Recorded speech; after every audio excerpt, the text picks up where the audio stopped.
Hey everyone, this is Rimi and welcome to my another vlog. আজকে ছিল ভীষণই hectic একটা ডে।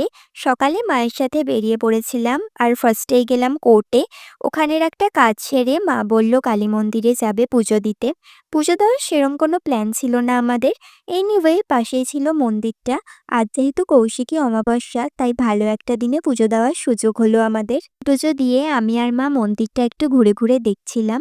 তারপর গঙ্গার ঘাটের দিকে গিয়ে দেখলাম ওখানে একটু ভিড় ছিল। মেবি সবাই গঙ্গা স্নান করছিল আজ। এরপর আমরা চলে গেলাম পিসিমণির বাড়ি। প্রায় ১ বছর পর আমি আসলাম এখানে। লাস্ট সেই আগের বছর দুর্গাপুজোয় এসেছিলাম। তো গিয়েই বসে পড়েছিলাম লাঞ্চ খেতে। তারপর মা আর পিসিমণি গল্প-টল্প করছিল আর আমি ছাদে ঘুরে বেড়াচ্ছিলাম। এরপর ৪টে নাগাদ বেরিয়ে পড়লাম বাড়ি ফেরার জন্য। আর আজ তো সারাদিন বেশ বৃষ্টি হয়েছে। সো ফেরার সময় পার্লার হয়ে কিছু ফ্রুটসও কিনে আনলাম। সো এইভাবেই কাটলো আজকের দিনটা।